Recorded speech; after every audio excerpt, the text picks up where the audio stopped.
Good evening. I'll call to order this Bristol, Tennessee City Council meeting of February 4th. Tara, will you please call the roll? Keene. Here. Powers. Here. Luttrell. Here. Turner. Here. Fireman. Here. So I would like to welcome everybody who's here tonight, especially on a rainy, yucky evening. And thank you for attending, and we appreciate your interest in city government. There's a number of opportunities to speak on matters of city business. There was a sign-up sheet explaining these opportunities available as you entered the meeting room, and then also a sign-up sheet as well.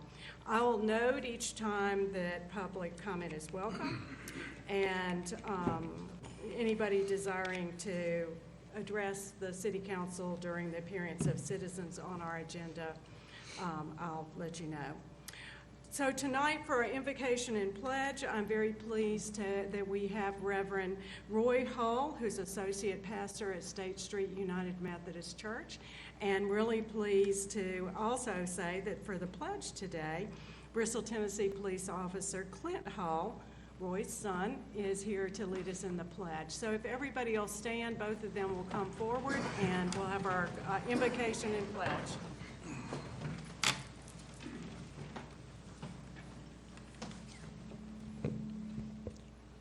Mayor Fire Robin, I thank you for the opportunity and the invitation. And you know, it's very dangerous to give a preacher a microphone and not put a time limit on him. The police have been instructed to take it away if Well. you go over. Well, I'm not afraid of him. We've got another one. Well, I might be him. No, I will soon be 70 years old and have lived in Bristol, Tennessee my whole life. And I want to thank this council and those who have preceded it, and so many that have been involved, for being a wonderful city and leading a wonderful city that I love very much, being fiscally responsible and socially responsible as well. And so just, you don't get a chance to do that much. So I just want to thank you for that, and thank you all for your leadership and all of those who have been leaders before. Let's pray. Father God, we thank you for this time to come together to serve the city, the people of Bristol.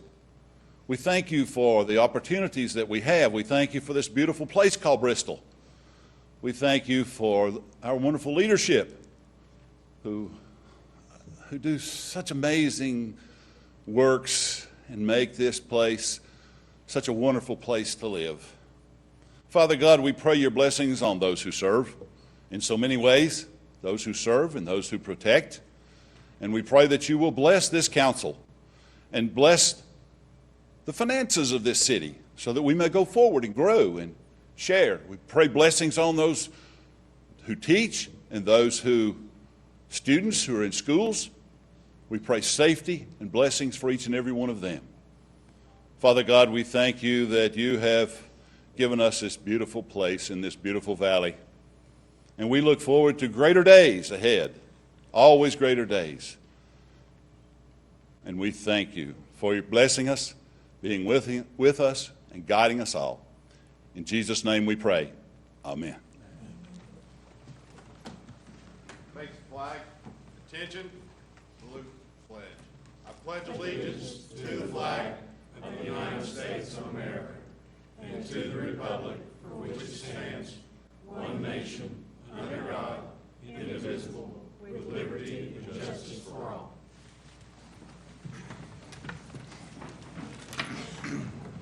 Thank you both, and thank you both for your service, and also I know that each of you have tremendous passion for the work that you do, and that's obvious, and we appreciate that as well. Thank you. Mr. Sora, do you have any agenda additions? No, Mayor, the agenda is complete. We have no proclamations, and we have no official recognitions that were on our agenda. But we are always, always pleased to have young people with us, even when it's required by a class. So we appreciate that tonight we have students from Mr. Cross's government class. And what we've started doing is asking them to come forward, and we'll take a photo over here. And I will ask you, after our photo, if y'all could go back around this way and stop at the microphone and just say your name. That would be greatly appreciated as well. So council, if we can come up, if y'all will come up, we'll get our picture taken.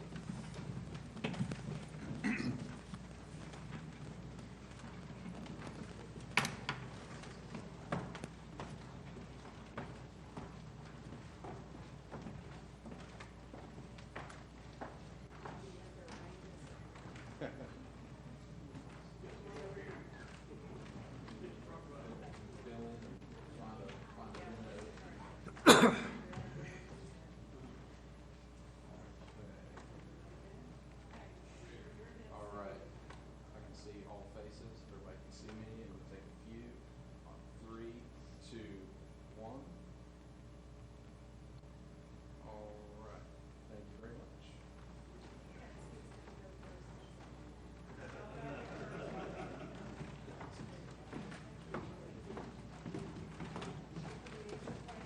Caitlin Honeycutt. Lindsay Slagle. Brooklyn Gibson. Joel Hyde. Mary Rose. Cole Haga. Thank y'all very much.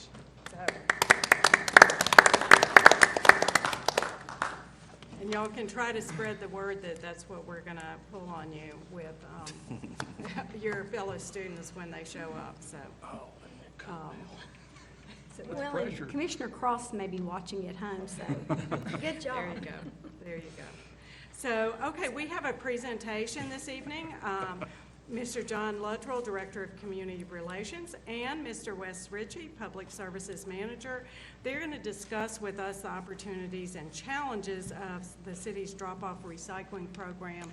And as they get ready, a lot of us care passionately about recycling. It's been very difficult as the world has changed with the recycling for what has markets and what doesn't. So y'all are going to help us understand.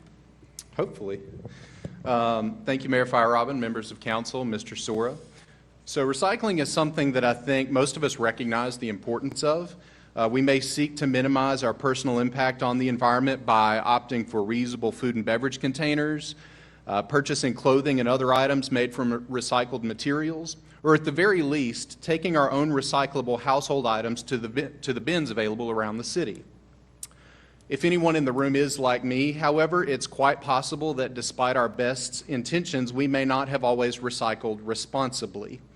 In the city of Bristol, Tennessee, we are fortunate to have 4 recycling drop-off centers located at Avoca and Holston View Elementary Schools, on Broad Street near Steel Creek Park, and on Blackley Road near our transit garage. That said, more important than simply getting our items to the centers is knowing what items to and not to put in the bins. So if too much of the wrong types of materials are placed in those bins, the load often becomes too contaminated for processing, which not only results in the city potentially incurring some pretty substantial contaminated load fees, but could result in the load simply being taken to a landfill. Now, Wes Ritchie, our Public Services Manager, can answer questions in far greater detail about how those processes work than I can. But throughout this month, the Department of Community Relations, in conjunction with our Public Services Division, we're going to be conducting a public awareness campaign about the importance of responsible recycling. Since we're coming up on Valentine's Day, we've dubbed this campaign Bristol Loves Recycling.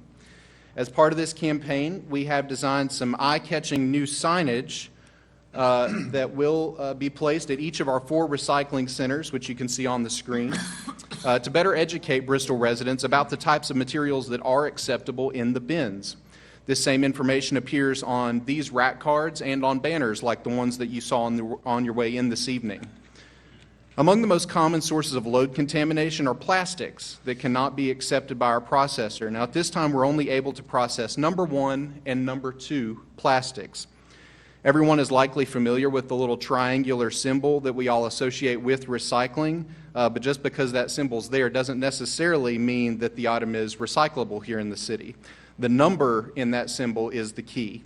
So I have a few examples here, actually. So we're all familiar with this type of plastic drinking bottle. If you find the symbol on it, it's a little triangle with a number 1 on it. So these are good. These are recyclable in the city. We have other containers like this, what you may get your coffee out of in the mornings. If you look at the bottom of it, it has a number 2. So this type of container is also recyclable. But see, here's where it starts to get tricky.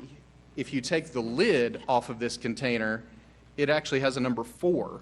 Meaning that the lid of the container is actually not recyclable based on our current services. We all pretty much know, I think at this point, that these types of cups are not recyclable. We can't take those to our recycling bins. But if we have a type of drinking cup like some of us may have been using during the Super Bowl this past Sunday, we see that it's a plastic cup. That's probably recyclable. If you look at the bottom, it's actually got the same number 6 that this foam cup does. They're both actually made of polystyrene, so neither of them are actually recyclable in the city. And please, don't ever put these bags into our recycling bins. You can take them to your grocery stores. Walmarts often collect these, but Wes can tell you that they cause some pretty substantial problems when they wind up in those recycling bins when it comes time for processing. Packing materials inside of cardboard boxes are also another big culprit of load contamination. So the styrofoam packing peanuts or the styrofoam packaging that's in our Amazon shipments, those do need to be removed before you put the cardboard in those containers as well. Our BTN TV crew has already produced some public service announcements that are currently running on our network, like this one.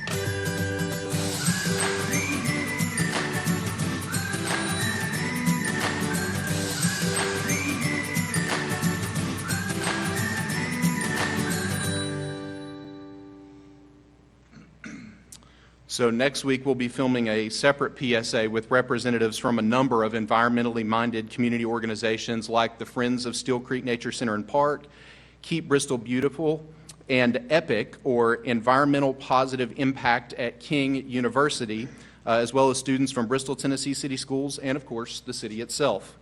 So lastly, we've planned some additional pop-up activities like interactive recycling education tables where participants will be rewarded with an item such as a reusable water bottle or snack bag, as well as ambushes at our city recycling drop-off locations to catch Bristol residents in the act of responsible recycling and rewarding them for making a positive environmental impact.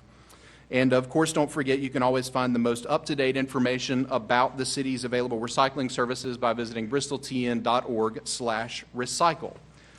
Now, February is admittedly kind of an unorthodox month to focus on an initiative like recycling, but our hope is that by the time more traditional observances like Arbor Day and Earth Day roll around this spring, that folks will already be well on their journey toward being responsible recyclers.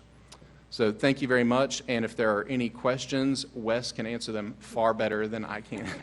I have a question so what's the difference between our policy, like we use Recycle Revolution, where they come every 2 weeks and they pick it up at the house, of what they're picking up versus what's able to go into the bins that we have? And I know there's an issue with the plastic and where you can take the plastic too, but do you know the difference of? I don't think they're accepting much more than 1 and 2s. They should be in line with us. We have to go with what our sorter does. Right. And they only want 1 and 2s. That's Carter County Recycle Okay. via Waste Management. Okay. So I assume that Revolution probably ends up in the same place, so they should want 1 and 2s as well. Okay. Just curious. So, Mr. Ritchie, I know sometimes I go to Avoca and it's overflowing. So if people see that the bins are full, what do they do to report that or so that y'all know that they're, and I assume that can happen, somebody could bring a large load and that could happen overnight where it's full. Well, it does happen. Some commercial people do overflow them. The bins are checked every morning by our crews, and they're checked on the weekends as well. There is a number on the signage there that they can call if they're out of sorts. To be honest with you, we haven't had a lot of calls on those lately. So they stay in pretty good shape for the most time, but being unmanned, they can from time to time get out of control, especially on the holidays. Right, especially Christmas holidays. Yeah, I just encourage just like on many things in our community, it takes all of us working on it. So it's not just city workers that are responsible, we're all responsible. So letting folks know is a good thing. Anybody else? So it looks great. We'll look forward to more things on recycling. So appreciate y'all very much. Thank you very much. Thank you. I'm going to go recycle this now. Good. All right, next on our agenda, we have appearance of citizens, and it's opportunity for the public to address City Council on any matter that's not on the printed agenda for formal consideration. Comments are limited to matters of city business, and usually a response doesn't necessarily happen because the City Council nor the City Manager are prepared to effectively respond to the concern. Our process is that the City Manager looks into the matter, reports back to us, reports back to the person with concerns, or staff may meet with you to try to satisfy concerns. Comments are limited to 3 minutes per individual, non-transferable to other individuals. Groups are encouraged to select a spokesperson to represent them, and we do ask people to sign up ahead of time if they can, and tonight we have one person who has signed up, and that is David Shoemaker, previous City Council person and mayor of our city. Mr. Shoemaker.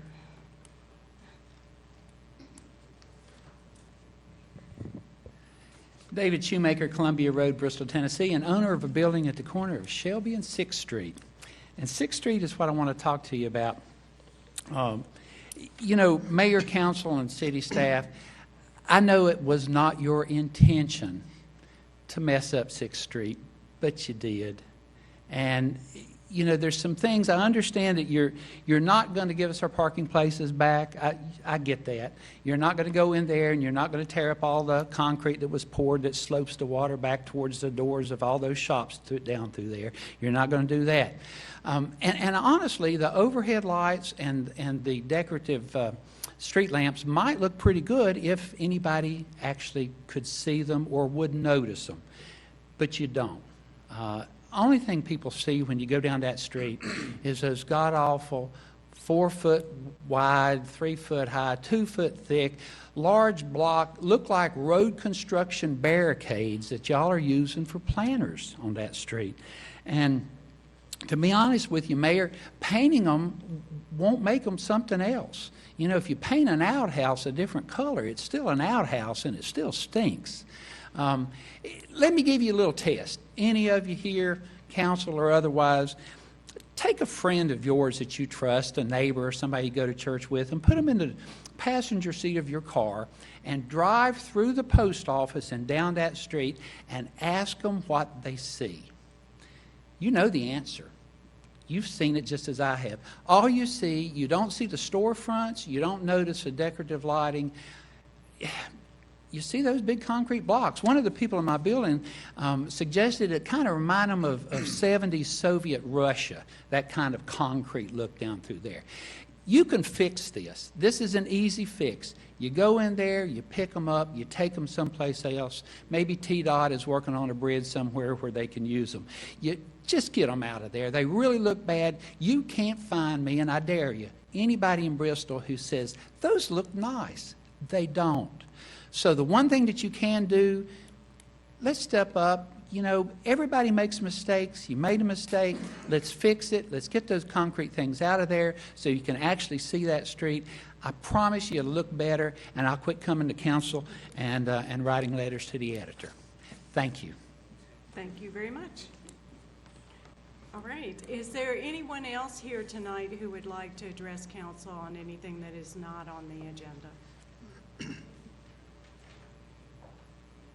All right, that's not Mr. Ritchie, he's not going to address us, right? Just checking to see if he was headed our way.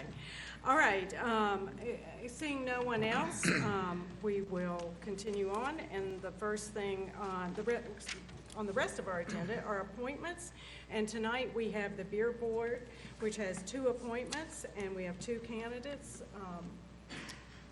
Jason Boer and Craig Kistner, and they, I believe, are currently serving and have asked to be reappointed. Would anybody like to address council about either of the? Well, I served with Craig for many years on the Beer Board and does a fantastic job, and Mr. Brewer also. I know I believe he took my position when I was elected to council, and I think has done a great job, so I would recommend both of them. Yeah, both these gentlemen do an outstanding job, and really pleased to see, people stepping up. I just appreciate their being willing to serve and knowing that they're both very conscientious, and thank you very much. And I will say Mr. Jason Boer is here with us tonight, so we appreciate your service on Beer Board and other boards in the past in our community. Mr. Soar. Keene votes for Jason Boer and Craig Kistner. Turner votes for Jason Boer and Craig Kistner. Luttrell votes for Jason Boer and Craig Kistner. Robin votes for Jason Boer and Craig Kistner. And Powers votes for Craig Kistner and Jason Boer. Thank you very much. Congratulations for your reappointment. We appreciate it. We have several ordinances and resolutions for consideration on tonight's agenda. The first one is the first reading of ordinance 20-2, changing the date of the municipal election. Mr. Soar, would you please summarize for us? Yes, Mayor, while we're doing that, as you recognized Mr. Brewer earlier with our Sullivan County Election Commission, I'll ask him to approach the podium, and while he's doing so, I'll give just a brief overview of the issue. As council may recall, during your November work session and again in your January work session, the issue of the municipal election and the date of it was discussed. The impetus behind a potential shift was the desire to increase voter turnout and also the local cost of elections. The proposed ordinance on first reading will be considered this evening. Second reading next month, if approved this month, would move the municipal election dates from May in the odd-numbered years until November of the even-numbered years. The election does affect both city council as well as the school board, the juvenile judge as well as the juvenile clerk. If approved, the May 18th of 2021 election would be moved to November 8th of 2022. Also, as embodied in the ordinance, you would take office in January then of the following year. So the next election affecting both east, south, and west districts would move to November of 2022, and then the next at-large election would move from May of 2023 to November of 2024. Mr. Boer appeared before you and talked about the merits of considering this arrangement. I'll let him detail those issues also. Thank you, City Manager, Mayor, members of council. If you will indulge me, I would like to first reference the yellow rose that I have on my lapel. As you well know, this is the 100th anniversary of the adoption of the 19th Amendment to the U.S. Constitution. Thanks to the great state of Tennessee and a young gentleman at the age of 22, after 2 votes tied 48-48, we talk about the divisive nature of government today. I don't know how you get any more divided than 48-48 on 2 separate votes in our Tennessee General Assembly in August of 1920. But at 22 years of age, Harry T. Byrne from East Tennessee and McMinn County switched his vote from no to yes and changed the course of history. And so we're celebrating that 100th anniversary this year. As I spoke to you earlier at your work session, Public Chapter 1008 was adopted in 2010 by the Tennessee General Assembly to give you the opportunity that you have tonight to amend your charter without going through a private act, to change your election date to an August or November generally scheduled election date. And in doing so tonight with the resolution that you have before you, or the ordinance that you have before you, as Mr. Sora referenced, the May 18th, 2021 election date that you currently have scheduled would move to November the 8th, 2022. The terms of office would be moved as a result of that. It would be extended, and the statute that they adopted in the Tennessee General Assembly permits that. Last year, in the first half of the session of the Tennessee General Assembly, a bill was introduced to require municipalities to move their election date. That bill was moved to TASER for study last summer, and they released their report. And some of the findings of the reports was, first of all, their recommendation was to continue to give municipalities the option to move their election date as you currently have with the 2010 public chapter that was adopted. Since the adoption of that chapter in 2010, 20 cities or municipalities across the state of Tennessee have moved their date of election. 61 municipalities currently hold a standalone election, meaning it is not held with a normally scheduled even-year election cycle, August or November election. 280 or 81% of the municipalities, of the 345 municipalities throughout the state of Tennessee, currently hold their elections in August or November with the normally scheduled election cycle that we have. The closest city to us that has made that change is obviously Johnson City. I will note that I have communicated with the city of Bluff City and the city of Kingsport, and there is support among their legislative bodies, and they are going to be considering this at some point this year as well. It doesn't guarantee they're going to adopt it. Obviously, there will be discussion and debate, as you have had, on the issue. Some of the concerns that were brought up in the TASER report and that I'm all too familiar with are lengthy ballots, and of course we discussed the fact that if you move it to November, that's not a concern. In August, it would be a concern because of the county races that are on the ballot, and that doesn't happen in November. Confusion of voters was another concern, and as you all are so well aware, anytime you change anything, there's going to be some people that don't like the change. I find that the older I get, the more I am resistant to change. Yeah, after we get through that first cycle and that first election date, I don't think that will continue to be an issue. Another issue that was raised in the TASER report is partisan races with nonpartisan races, and I would submit to you that we already have a combination of partisan and nonpartisan races throughout the state of Tennessee and in Sullivan County. In fact, we will have one in August. We have a statewide primary for U.S. Senate, Congress, State House, and State Senate, and in addition to that, we'll have the nonpartisan races of County School Board, Districts 1, 3, 5, and 7. I have not seen any overt or apparent issue related to partisan with nonpartisan races.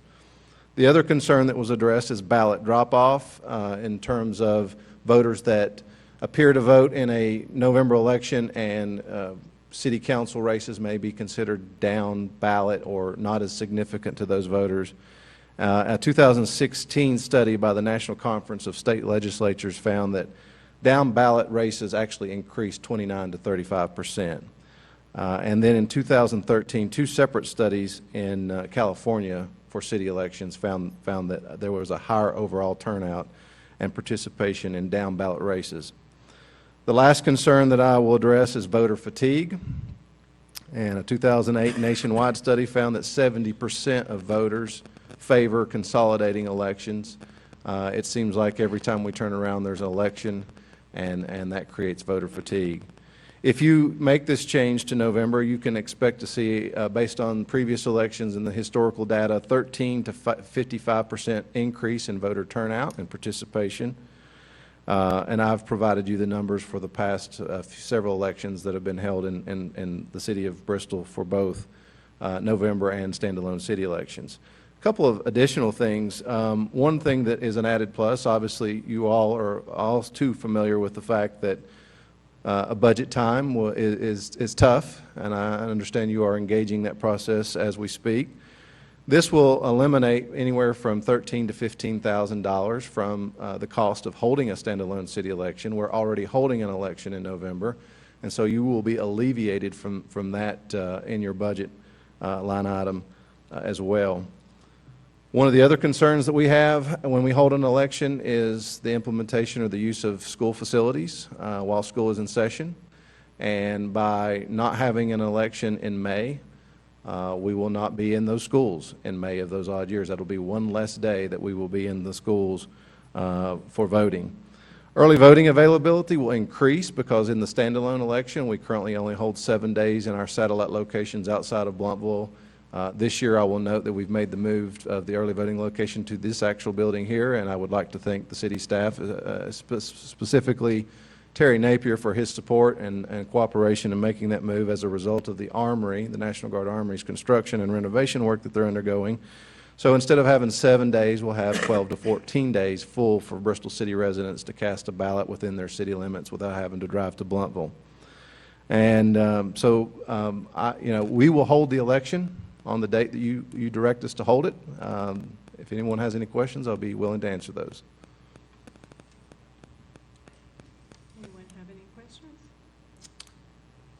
I guess just one of, with the 15,000, we will go, the way I understand this, from, we'll save the 13 to 15,000, and we may have a zero cost of an election, maybe $1,000. Is that correct?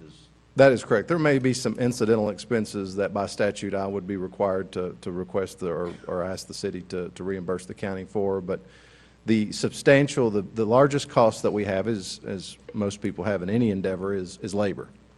And that cost is eliminated. The cost of programming the voting machines and the supplies and materials that we normally supply for a standalone election, we're already supplying, so that cost goes away. There may be some small items such as legal notices that would be required in addition to the normal election cycle, and we would be able to accommodate that as well. Okay. Mr. Brewer, will we be implementing any new apps at our voting in the upcoming elections? Any new Apps? apps? Like in Iowa, the Democratic caucus? Oh, no, absolutely not. No comment. I'm an administrator of elections, certified by the great state of Tennessee. Good point, Chad. Any other questions?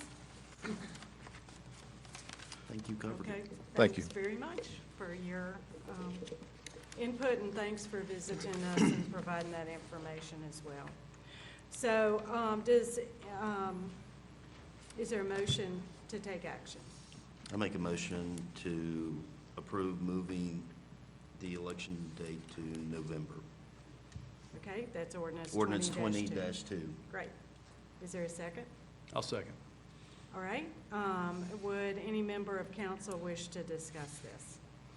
I just want to make one comment. Besides the fact that we'll be saving money, $13,000 to $15,000, and most certainly have a higher voter turnout, it really puts a new council member that is newly elected in a great position for researching and looking into the budget. Most of our budget talks start in January, and that new council member who would come on would be through that entire budget process. The way we're set right now, one council that will actually set the budget in June, and then potentially a new council or new council member will be forced to actually fund that budget. That's what happened with us. Very, very unfair, and so I think this is really a great solution along those lines as well. I agree. Other discussion?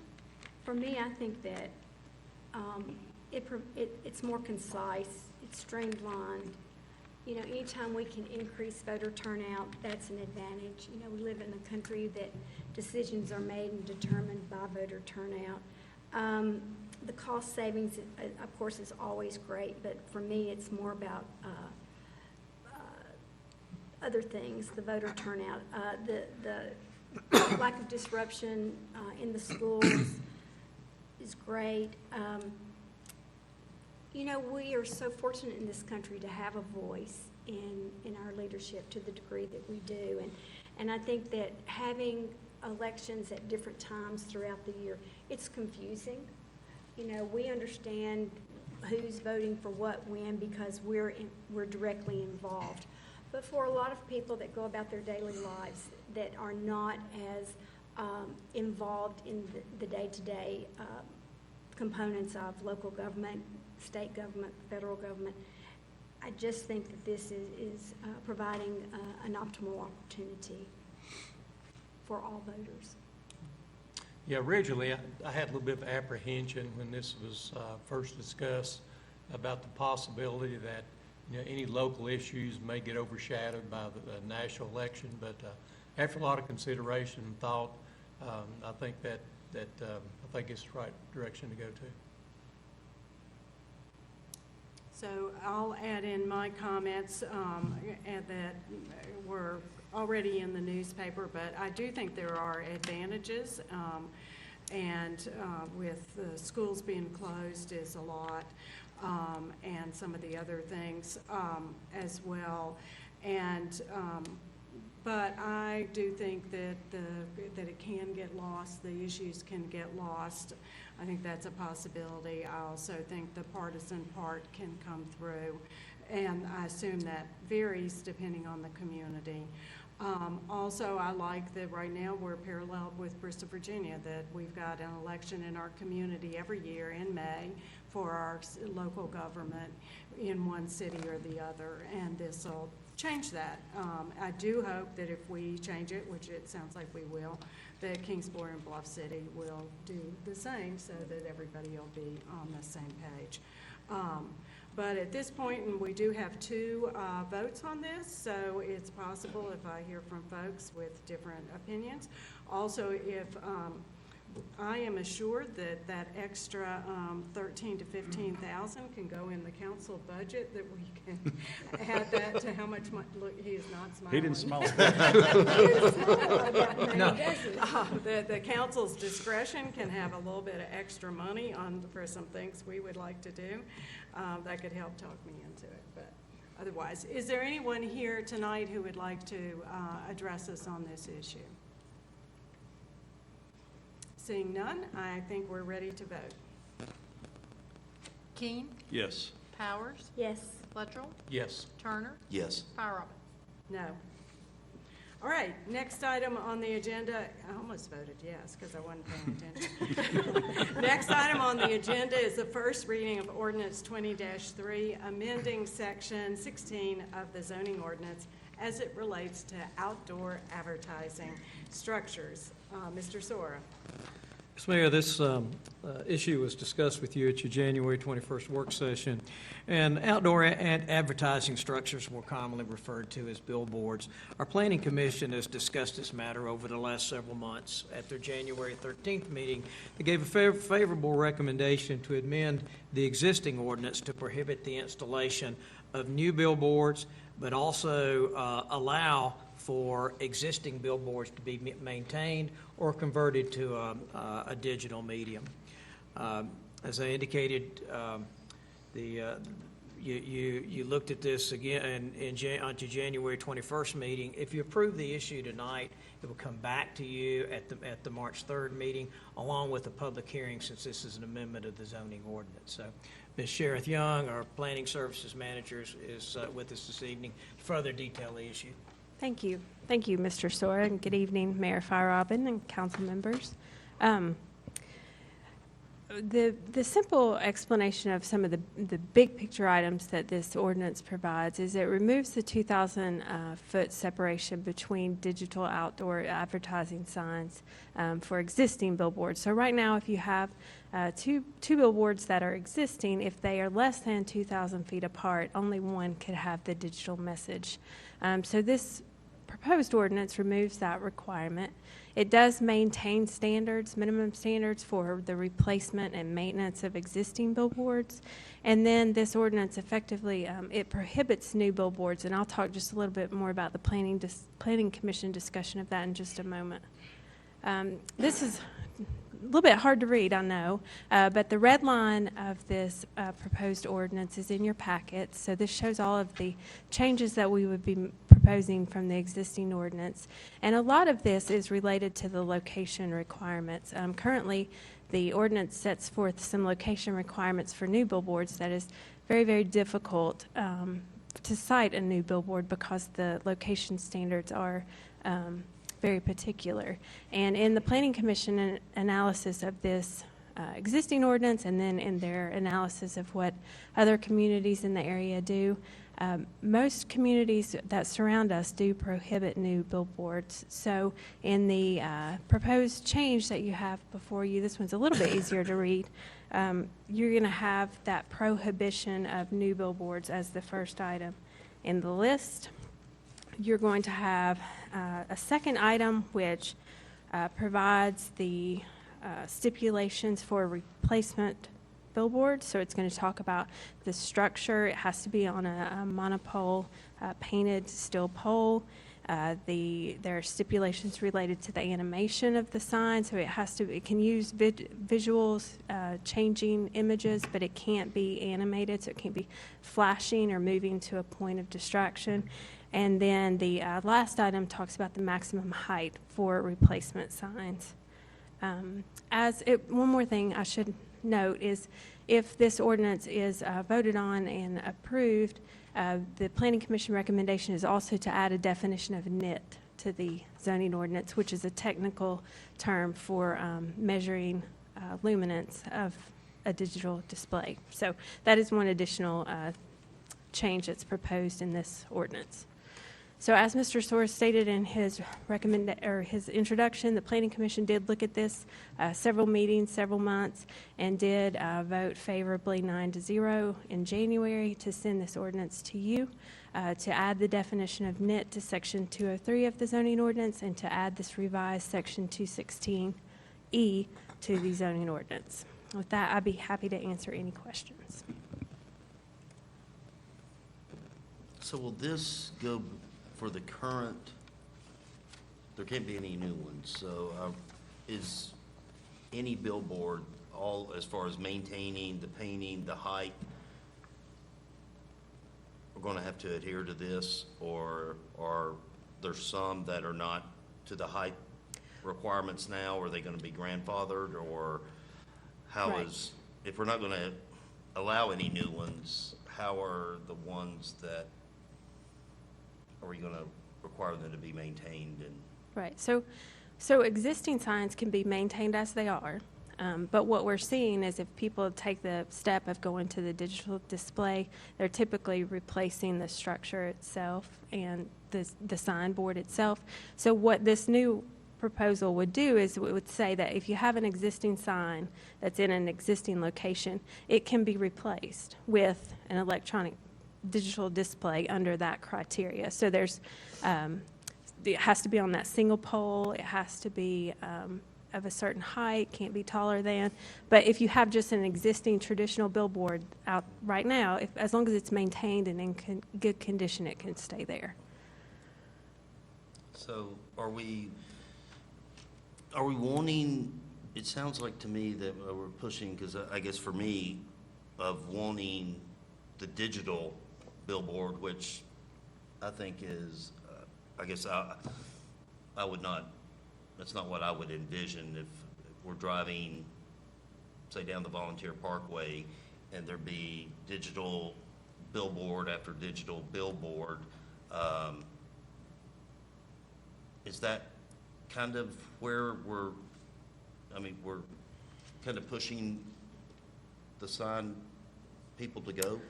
Well, so like on Volunteer Parkway, as an example, the zoning ordinance right now stipulates that only 15 signs can be located on Volunteer Parkway. And currently, there are 15 signs on Volunteer Parkway. So if this ordinance were to go into play, you would only have those signs. That would be it. And as long as those signs were maintained, they can remain. And if somebody wished to replace one of those signs with a digital medium, they could under these provisions. But you wouldn't have additional electronic message display along Volunteer Parkway. So they could replace the sign with a sign just like they have, if they wanted to put up a new post. Right. And not go to digital. Correct. There's no mandate that they go to digital. The opportunity is there if they wanted to. Right, but they do, as long as the pole is there and they do not change to digital, then as far as the maintenance requirements and the height requirements and everything, they're grandfathered. Correct. So none of those change. The only time that it would change is if they go to digital, they would fall under this new ordinance. Right? Correct. I mean, if they wanted some type of different sign and took an existing sign down, they would have to come back under this. Right. But as long as the existing sign is maintained and in good shape, it can exist so long as it's So maintained. they're still and- required even now to maintain them, paint them. Correct. And Correct. all of that. Our sign code in just the general introduction section talks about the maintenance and that signs need to be maintained and if abandoned, taken down. Okay, further questions? So to Vince's point, I'm not sure that I was clear or understand clearly that any and all billboards as they currently are could eventually be changed out to be digital billboards. They could. And so if I understand your point is that you don't really see that as a positive vision? No, I don't. I just, And so what was the discussion with the planning commission? Now that you're on the planning commission, what was that discussion? I don't- Waylon, aren't you on the Yeah, planning he too? is too. What was that discussion? I don't think anybody really had the vision of it going all to digital, so I don't remember that we talked about what happens if everybody decided to go to digital. So I think with discussion, we came to the conclusion that saying no new billboards was the easiest, because in essence, that's pretty much what our existing says. So it'd be easiest, rather than making tons of changes, just say no more new billboards. I would assume we could send it back to planning and ask, could they look at some way of limiting the number of digital billboards? well, if that's I a think it's because possibility. of now, it's limited because you cannot have 2 digital billboards within 2,000 feet Right. of each other. So it prevents that now, but the way I understand this, it's being taken out. It may not prevent it, because I know we have one case of 2,000 feet. We may not have any other billboards in town that even are 2,000 feet apart, you know. How many- There do you may know how not be many any there are? others. How many total? I believe there's about 30. 30. Is that correct? What But I'm not trying to, you know. I think that's interesting for I just whether- think it's Well, something that needs to and be. an additional question that I have is, what precipitated this discussion? somebody who wanted a digital billboard. close Right. by. And so, you know, we've personally, we've dealt with billboards quite a bit, and, you know, if you have a fixed billboard, you know, you pay for the banner that goes on it, and then you pay so much a month. If you go to digital, it's a completely different revenue stream model, and you get so many impressions, and, you know, so it's just, they're 2 different business models, and I can understand that, but I think it's something to think about. the planning commission, when it was brought up and discussed, did talk thoroughly about being electronics and the ins and outs. And I know we've discussed electronic just signs for businesses, and there's some discussion we've had on with you all on those, but I don't remember that there was any hesitancy about the electronic billboards all being digital. Or, I mean, all the billboards could be if they chose to make them digital. I don't remember that hesitancy in the planning commission meeting, that when you all were talking about it, so. Did it really come up? Did they have a discussion Yes. about? Because the whole purpose was there was somebody that wanted to put one within 2,000 feet of an existing digital billboard that they're rebuilding right now. And because of that regulation, we were in our sign regulations, looking at them, we brought it forward to get the planning commission's feel about, could that be an issue? Do they want to keep it that way, or did they have any issue with removing that? So, for prohibition, so. That's the discussion I remember at planning commission. It was more about the discussion about not allowing any new billboards. Right. But they did talk about the digital, and that just didn't seem to be an issue with the planning commission at the time, so just. I guess for me, I'd like to take a look at where these billboards are to get a better vision of it going, if they all were changed over to digital. I mean, there's certain ones I have in my mind now of where they are located, and, you know, like the one, and I'm trying to remember at the Bristol sign, there's one there. Is it in front of or behind? It's behind the sign. So, you know, I guess of having that and that one going digital, so I guess for me, I'd like to take a look at where the 30 are kind of located and just see what the potential could possibly be. I mean, once it's changed, it's changed, so. Is there a sense of urgency, or is there a timing issue involved with this that we're looking at? I mean, I think that the folks that would like to replace their billboard would like to move forward, but we can certainly get you, I mean, we have a list, and I wish I could remember exactly how many are on there, that we can provide, if that helps in furthering your all's review. Well, I'd like to make, Let me also ask real quick before a motion is made. Most of the billboards right now, though, are lit if they are not digital, correct? I think all of them are lit. Is that all right? Okay. they're lit if someone's paying for them. If someone's not paying for them, and if they're available, they're not lit. Okay. I'd like to make a motion that we defer ordinance 20-3 to our next council meeting and give everyone on council the opportunity to be satisfied with their questions. So I'm going to call on our attorney. Sorry. So, We really should have a motion on the ordinance itself first, Okay, well, because then there I- hasn't been a motion to actually rescind consider my the motion. ordinance. the other question before we start into our motions, is that I think we probably don't just want more information. We may want to send it back to Planning Commission, because if we don't, and we decide later we do, that even takes another month to do that, so. Yeah, I I mean, think. I don't necessarily of sending it back to planning, and I would just like to take a look, if it's gonna, if having to send it to planning, then it's gonna, you're right, that's gonna take 2 months of, if No, there, it'll take 1 month if we But do then by the time it planning comes to us. now. It could go to planning this month and come back to us in March. right. So, but if we look at it at our work session and we decide we want major changes, then it has to go to planning in March and not come back to us till April. If we go ahead and send it back to, is that correct? That's correct. So if we go ahead and send it back to planning now, then it can be on our work session.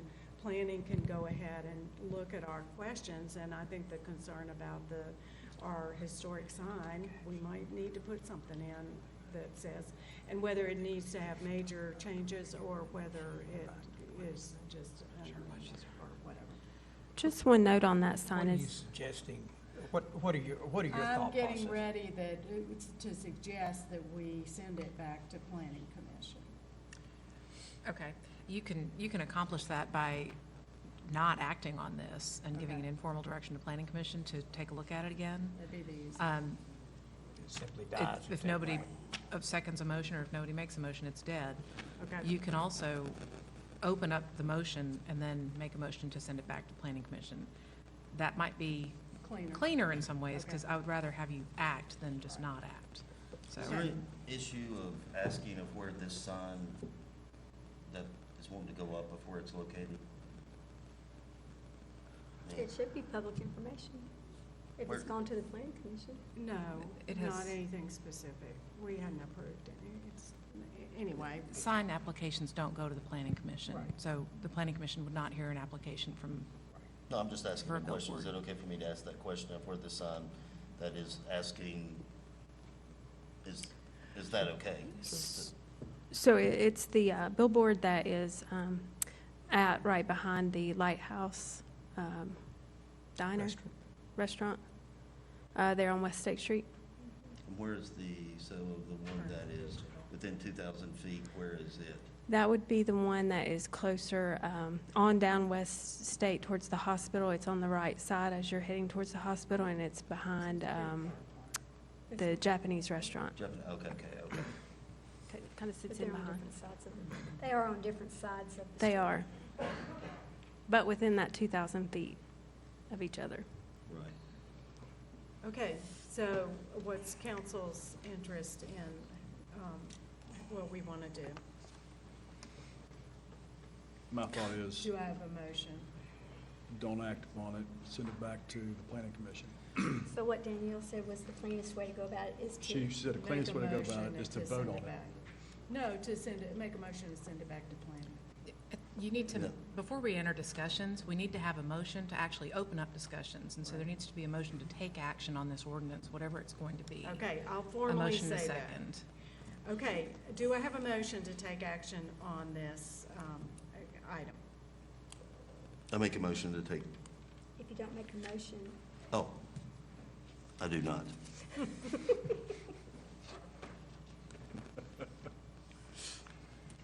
Okay, if there's no motion and no second, then the issue dies. Right. And it can be communicated back to the planning commission that the city council would like to have additional information that can come to you at the next work session or a subsequent work session when that information Now, does is this have to ultimately go through a provided. first and second It reading would, now? it would, yes, it would. Yeah, there's been no action taken. Yeah, so it still needs first and second reading.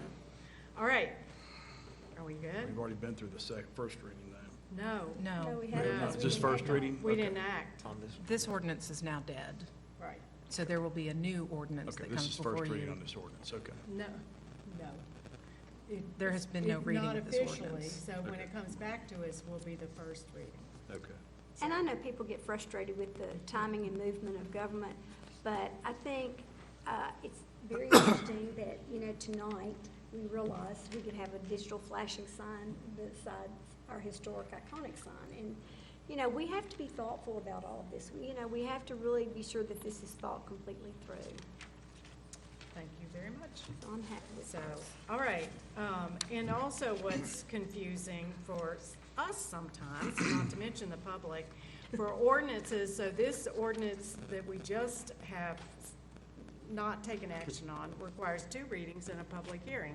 The previous ordinance on elections requires 2 readings, but No no, But no public No hearing. public hearing, 2 readings, you're right. 2 readings, right. but no public public hearing. hearing. But certainly citizens can speak, but it's not required to do that. Could I ask So- a question? Could I ask, just curious with what this ordinance is proposing compared to our surrounding cities, and now that I'm thinking, that sign is on the Virginia side. Correct. At the sign, I just realized that it's actually on the Virginia side of town. Right. So did we take a look at what their ordinance is versus what, I mean, I'm just curious of how the other surrounding cities, are we behind? Has everyone moved to this, or? We did take a look at theirs, and I absolutely am sure that they prohibit new billboards, but I need to go back and check on how they apply the digital piece of it. digital piece. But I mean, I think that there are communities that are moving to this, but there are some that are not, so. But I'll definitely pull that up for the planning I didn't wanna make it any commission more confusing, discussion and you Well, all and as well. I think that makes, it further solidifies the fact that our joint planning commission, quasi, to what degree, we need to meet, because we keep finding one thing after another where we are conjoined and need to be in conversation about how we move forward with some of these things. When are we supposed to have that meeting? Soon. It's 24th, February 24th on Monday. February 24th. Good to know. Thank you. Yeah. All right. So now we have ordinance 20-1, which is a second reading. Mr. Soar, you want to talk to us about outdoor lighting? Yes, Mayor, this ordinance is on second reading. And this deals with a matter that you looked at last month on first reading, and it also does come to you from staff. This was a request that dealing with the amending Section 5031. It contains regulations related to outdoor lighting. Lighting regulations apply to all commercial, industrial, and multifamily properties, residential properties, and it deals with the amount of light level that's at the property line of adjacent properties. This issue comes to us because of a large development. It was brought to us by CenterPoint 74, and as you're aware, there are several parcels in that project, but it's under common ownership. And the way the regulations are written right now, each parcel within that development, even though under common ownership, would have to meet those light levels at the adjacent property line. So the developer has asked for relief, and staff concurs that this is onerous and is an issue that should be addressed. So on second reading, this does address that. And Sheriff, if you want to get into the details of the light levels that would be permitted and how this is the amendment affects the common ownership. Sure. As Mr. Soar stated, currently, when a project goes through a site plan application and review, they're required to submit a photometric plan for staff to review as one of the components to the site plan application. When we take a look at those, the lighting code that you have on the screen here in front of you or above you stipulates the light levels at property lines. It does not, as Mr. Soar stated, it does not have any kind of exception if a project or development is under common ownership or development. So projects like your larger commercial shopping centers, the Pinnacle, the CenterPoint project don't have any relief from that property line requirement. So what is proposed with the new ordinance is to allow an exception at property lines internal to a common development. So at the right-of-way line, at the boundary, at the perimeter of their project, they would still be required to meet the same lighting standards as any other parcel. But if they have a parcel line that cuts down in between their buildings, their parking lots, their landscaping, they would have some relief there where they would not have to meet that lighting requirement. Most of us certainly don't experience internal parcel lines as we're shopping or visiting one of these sites. So this would just help those folks maintain safety, lighting within parking lots, landscaping, and certainly at building lines within the project itself. So the code would add the text that you see in yellow.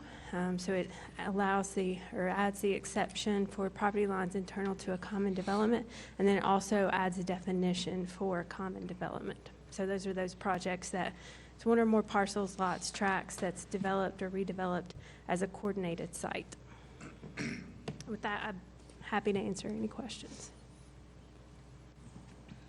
Anyone have any questions? If not, is there a motion to take action? I make a motion to approve ordinance 20-1, amending chapter 50 of the Code of Ordinance related to outdoor lighting. Second. Okay, motion is second. Any discussion by council? Seeing none, is there anyone here tonight who would like to address council on this matter? Seeing none, Tara, I think we're ready to vote. King, Yes. Powers, Yes. Luttrell, Yes. Turner, Yes. Fire Robin. Yes. All right, next we have a resolution setting public hearings on the proposed annexation of territory into the city of Bristol by owner consent and on the related plan of services. This is unusual on our agenda these days. Mr. Siller. Yes, Mayor, it is unusual, and this is the first annexation that we've had since we no longer have the ability to annex by ordinance. So this is a process, and this is it's somewhat analogous to when we're in the process of issuing debt.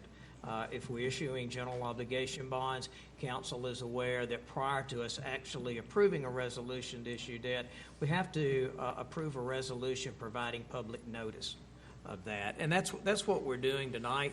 The property is currently owned by Mr. Tony Boyd, who's in our audience this evening. This property is located at 1003 Highway 126. It is a requested annexation by the owner for the purposes of commercial development. Property contains 5.25 acres, and it's located approximately 180 feet southwest of the existing corporate limits on 126. The annexation will include 434 feet of Highway 126 into the existing corporate limits southward from the existing limits. Highway 126 is a state route, so we will assume maintenance of that additional section of roadway. We will recover maintenance costs as we do when we provide maintenance on state routes through our highway maintenance agreement with TDOT. The annexation also will require a plan of services, and part of that plan of services provides for the extension of sanitary sewer service. We estimate, our in-house estimates are approximately $1,000 worth of materials, and the installation of the sewer or the extension will be done by in-house sources. This issue was considered by the Planning Commission on the January 13th meeting, and they do provide a favorable recommendation. In terms of the process, if you approve the resolution tonight, that triggers it to come back to you at your March 3rd meeting with another resolution to annex, a resolution adopting the plan of services, and then first reading of an ordinance establishing the zoning designation for the property. So the first two items, the annexation resolution as well as the resolution adopting plan of services, will require a public hearing next month. If those are approved, then we'll move forward and we may take these the items of resolution and ordinances a little bit out of order in terms of our traditional ordering of our business, so that if the resolutions for annexation and the plan of services are approved, then we'll move to first reading of the ordinance for the zoning designation. So that's the process. Sheriff, would you detail the property and the granular level view of the annexation? Sure. So I have two slides here that shows the parcel subject to the annexation. Mr. Boyd's property, which is just over 5 acres, is in blue on your screen. The section of Highway 126 is in green, and the kind of purple shaded area is the city limits, the city of Bristol right now. So you can see it's just a little bit down the road from the existing corporate limits for the city of Bristol. The next map shows the zoning in this area. So again, the section of Highway 126 to be annexed is in green, and you can see where the shading turns to a bit of a yellow color. That's the city of Bristol's B3 zone. So that B3 zone is existing on Highway 126. You do have some residential R1A zones that show up a bit purple-gray on this map, but there is some existing residential in the area as well.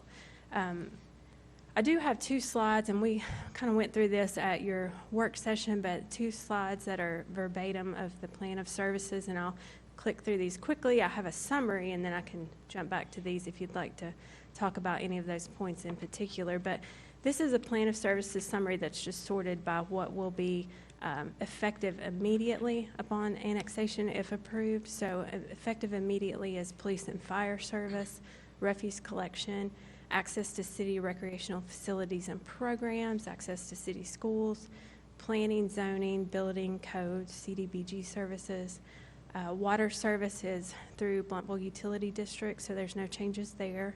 Electric services through BTES, no changes there. And then street maintenance is effective immediately upon annexation.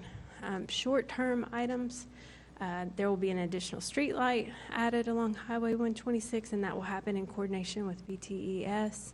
There will be an extension of public sanitary sewer within 1 year. Council and school district, this property will be within the West Council District and West School District. And then with the zoning, we looked at the zoning map. There's B3, the general business district along Highway 126. The proposed zone for you all to consider will be B3 as well. So the B3 zoning is consistent with the existing zoning in that area along Highway 126 and then consistent with the city's future land use map. So that's the summary of a highlighted version of the plan of services. And like I said, I'd be happy to jump back and discuss any point within that if you'd like. Anybody have any questions for staff? Seeing none, is there a motion? Motion to approve Resolution 20-A, setting public hearings for the proposed annexation of territory into the city of Bristol by owner consent and related plan of services. Second. We have a motion and a second. Is there any further discussion or any discussion from council? Seeing none, is there anyone here tonight who would like to address council on this matter? And seeing none, I think we're ready to vote, but I'll just add in that we appreciate Mr. Boyd's confidence in our city services, et cetera, and I know he's worked in our community a long time and appreciate the work that you've done over the years to help our city grow and be a good place to live. Tara? King, Yes. Powers, Yes. Luttrell, Yes. Turner, Yes. Fire Robin. Yes. All right, next we have a resolution in support of minor league baseball. I think we're all pleased to join other communities with this resolution. So, and thank you, Sheriff, for your help on several items. So, Mr. Sora, tell us a little bit about what we're taking action on. Hey, Mayor, I'm going to make just a few comments and then turn it over to Vice Mayor Luttrell, who can speak to this much more appropriately than I can. But what this resolution, it does formalize our support for minor league baseball and the continued operations of the Appalachian League. As council is aware, Major League Baseball is considering the reduction of 42 teams across their minor league, their slate of minor league teams. Amongst those 42 teams is the entire Appalachian League. And this has an impact in Bristol, Kingsport, Johnson City, Greenville, Elizabeth. And so, 5 teams in our immediate area would be eliminated if this proposal moves forward. For decades, minor league baseball has provided wholesome family entertainment across our region. And in addition to the economic impact, and I'm sure Vice Mayor Luttrell will speak more to that, the campaign to save minor league baseball is now underway across our country. If approved, we'll forward this to our state and federal legislative delegations, as well as the Commissioner of Major League Baseball, Mr. Rob Manfred. Malin? Yeah, I'm very pleased that this council and city has taken this position. Without baseball in the region, I mean, there's a tremendous economic impact that's going to occur. And across America, it's just unreal, the number of people that come out to the ballparks in the summertime. And it's just a happening for them. It's something they've done all their lives. And it'd be a travesty if that is taken away from them. And, it's one thing to, move a team from one city to another, but just to go ahead and talk about eliminating 42 teams across the country it's just unbelievable. So with this and the resolutions that's been done by other communities, Congress has taken a step on this. Both state legislatures is making an effort to argue their points about the importance of keeping minor league baseball, and this is just another step. Another step that was recently taken was mayors across the nation. As of today, there's 109 mayors that have spoken out, and I'm very pleased and proud of both cities of Bristol, Tennessee, and Virginia, mayors, taking this position as well. So with that, I hope this is approved and to save minor league baseball. Should say play ball. Play ball. Or something. So does anybody have any questions of Mr. Sora or Vice Mayor Luttrell for clarification? I know we've talked about this a little bit at our work session, and also those of us who were in Nashville this past week, we talked to our legislators about it. Vice Mayor Luttrell's been to Sullivan County and talked about it, the Sullivan County Commission, so we appreciate the attention to it. If there are no questions, is there a motion? Motion to approve resolution number 20-9 in support of minor league baseball. Is there a second? Second. All right, any further discussion? I would just say this, minor league baseball here in Bristol has been here since, Malin, 1911. 1911. And it is part of the fabric of the community that we live in, and it would just be so unfortunate for something like this to be eliminated from our quality of life. So I think our whole community is behind this wholeheartedly. Is there anyone else? Is there anyone here tonight who would like to address us on this issue? Seeing none, Tara, I think we're ready to vote. King, Yes. Powers, Yes. Luttrell, Yes. Turner, Yes. Fire-Robin. Yes. Thank you. All right, so we're to our consent agenda, and Mr. Sora, would you please read the items? Yes, Mayor. First item is the minutes from the January 7th City Council meeting, then the minutes from the January 13th called joint City Council meeting, minutes from the January 21st, 2020 City Council work session, Resolution 2010 awarding a proposal for pharmacy benefit management to for the city's health plan, Resolution 2011 approving the submittal of an application to the U.S. Department of Homeland Security for funding under the Assistance to Firefighter Grant Program. Resolution 2012 adopting Veterans Day as an official city holiday. Resolution 2013 awarding a bid for the final clarifier number 3 replacement at the wastewater treatment plant. And Resolution 2014 authorizing emergency repair of the water treatment plant high service pump motor. All right, would any member of council like to remove an item from the consent agenda? Yes, Mayor, I'd like to remove item G, 20-12. All right, would anybody else like to remove any items? Seeing none, I would take a motion for the consent agenda without Resolution 2012. Motion to approve consent agenda. Second. Without Resolution 2012. Is that your motion? Yes. Yes, okay. And second, Tara, we're ready to vote. King, Yes. Powers, Yes. Luttrell, Yes. Turner, Yes. Fire-Robin. Yes. All right, Resolution 2012. Yes, Mayor. At a recent work session, City Council recommended recognizing Veterans Day on November the 11th as an annual city holiday. This action is to publicly acknowledge the service, bravery, and sacrifice of all those who have served this great country in the nation's military. Resolution 2012 formally adopts Veterans Day as an official city holiday and amends the city personnel policy to reflect this holiday observance. Okay, thank you. Any questions or staff? Is there a motion? Make a motion to approve Resolution 2012. Second. All right, discussion? Yes, Mayor. One thing, I pulled this from the consent agenda because I felt like it was so important to our community and so important to the ones who have served. And I just felt like it needed a little bit more. And by doing so, that's just, my way of saying thank you. And glad to see this done. Appreciate you doing that. Yep. Any other discussion?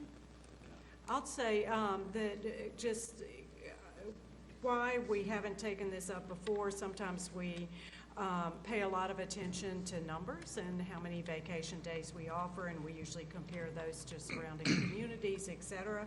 But sometimes other things take precedent for the importance of recognition, and also I think sometimes helping our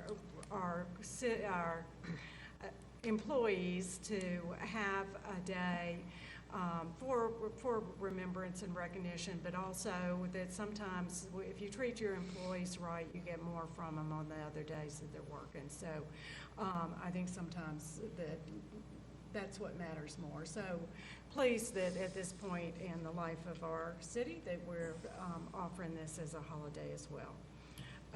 And can I ask, is there anyone here who would wish to address council on this agenda item?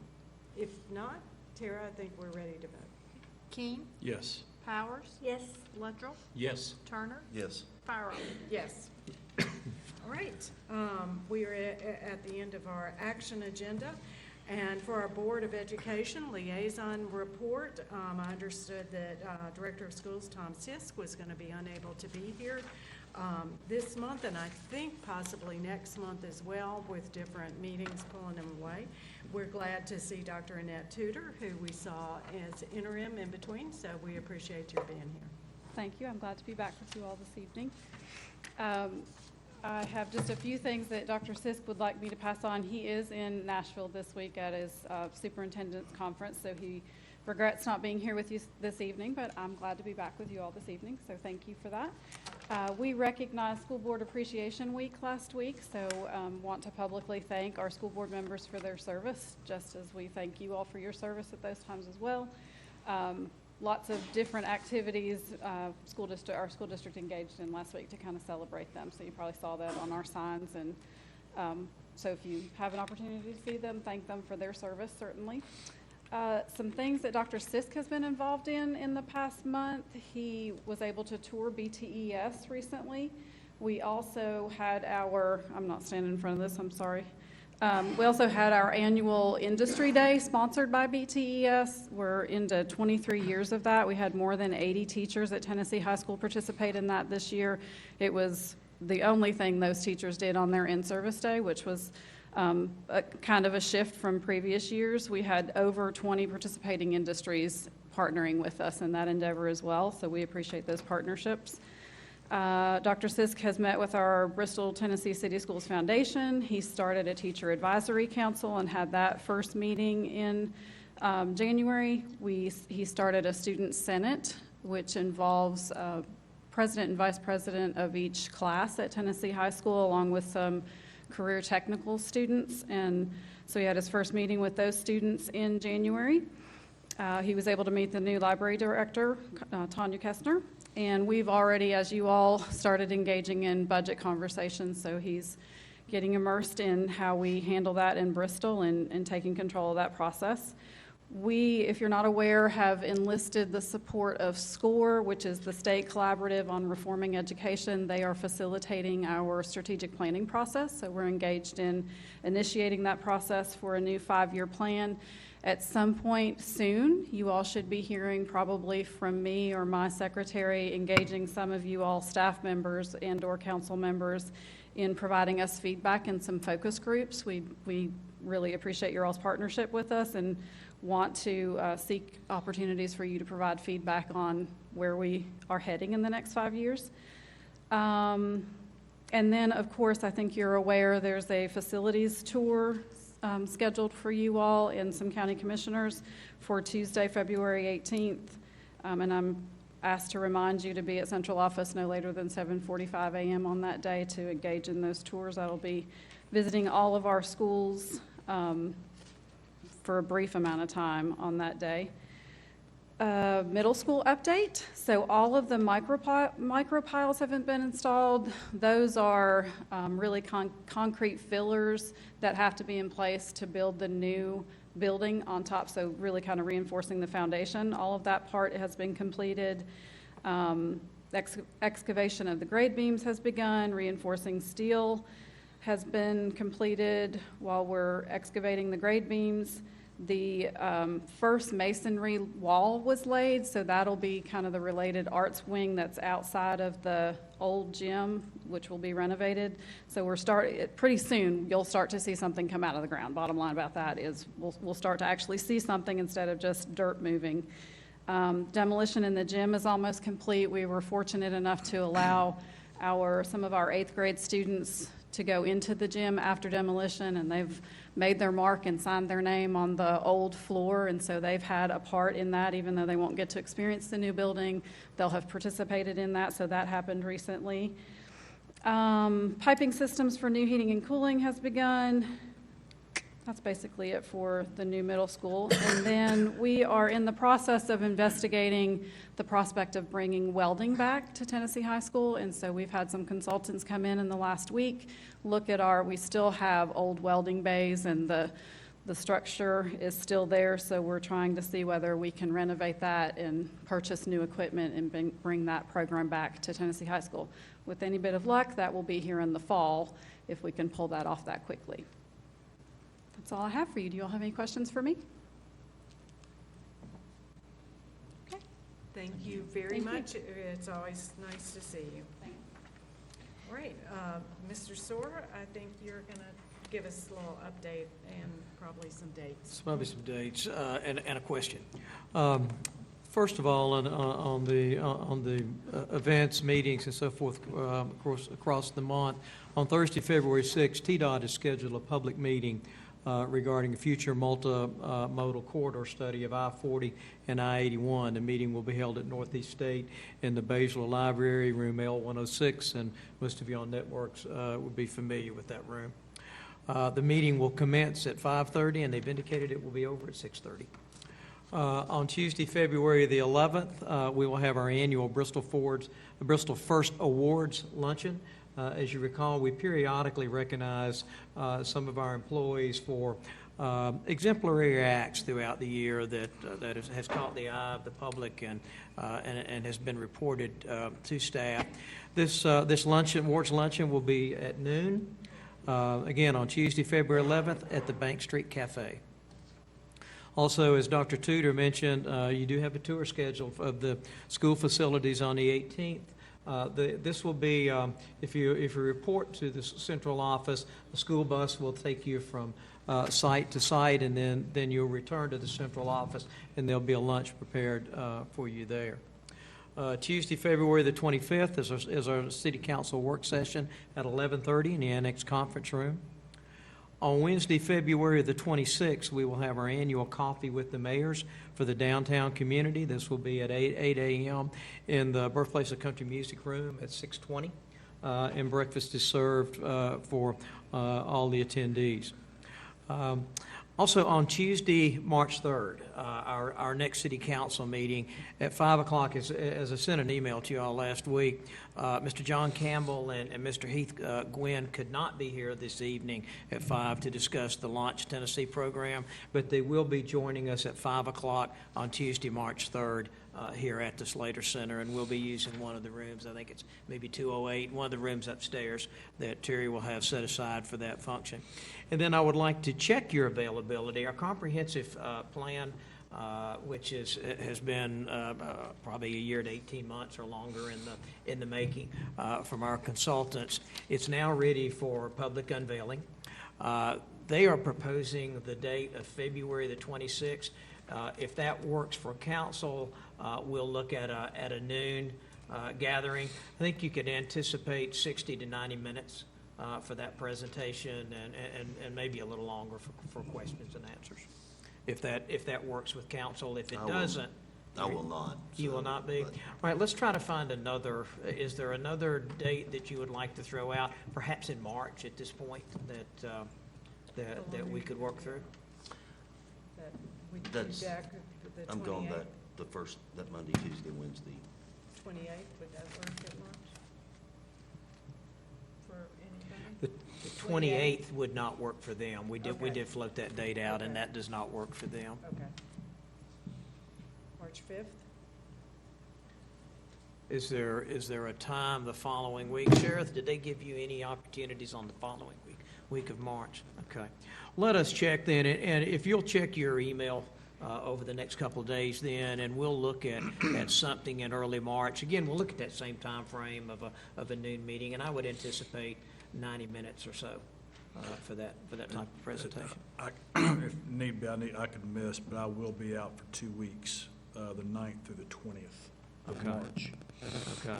So if we shot for that week of March 2nd, then sometime during that week, are there any bad dates for council during that week? During the first week? Yes, March 2nd through March 6th. Yeah. The 3rd, the 4th, the 6th. Third, fourth, and fifth are bad? 3rd, 4th, and 6th are bad for me. How about March the 5th, Thursday at noon? Let's see. March the 5th.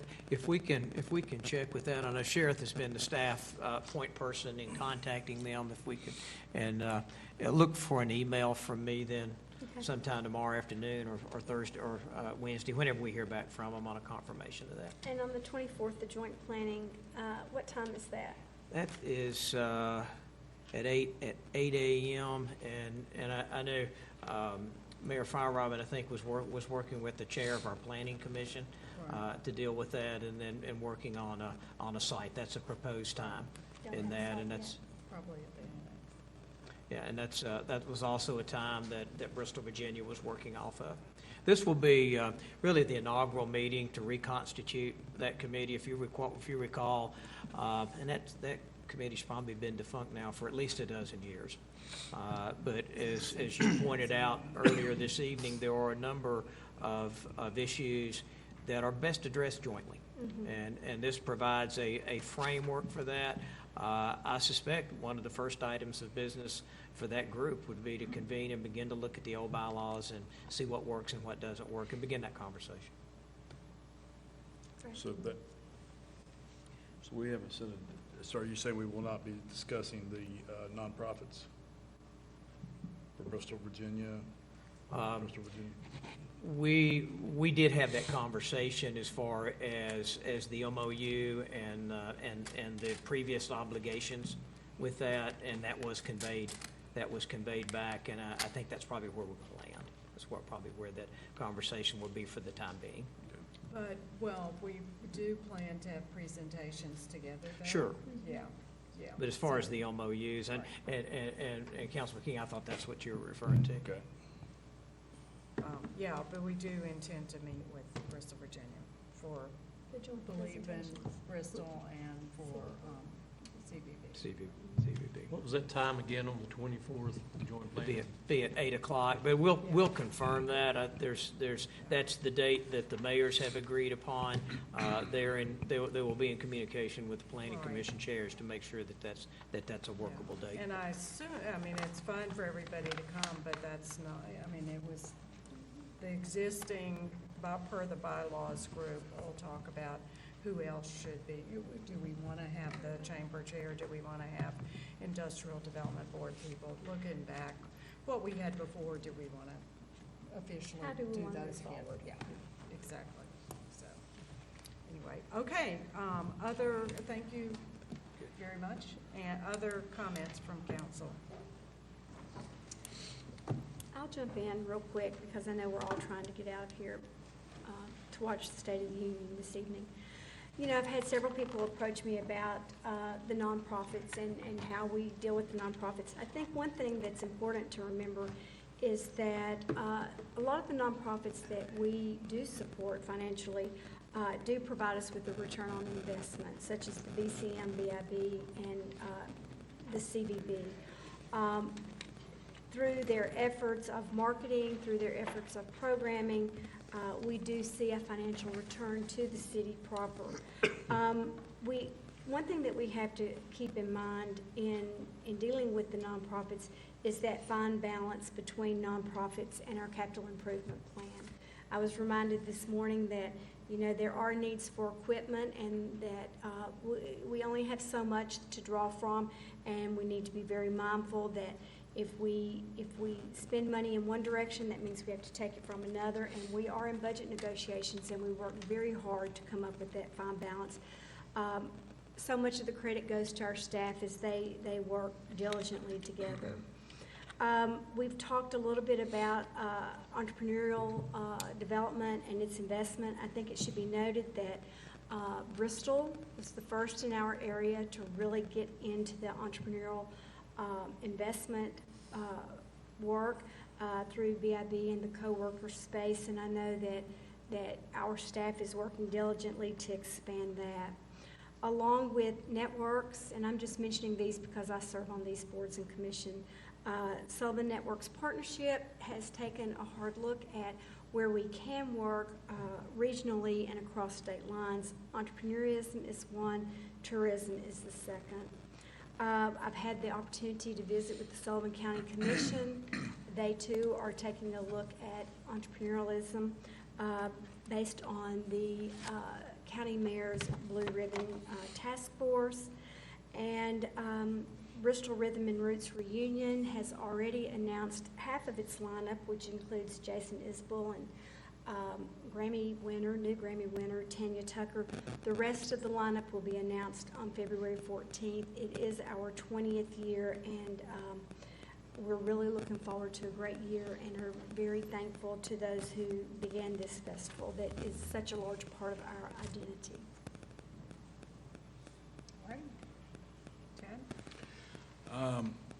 I'll keep it short and say thank you to our veterans. I'll also say, speaking of entrepreneurs and new businesses, you know, that's part of the reason that we set up 6th Street the way it is right now.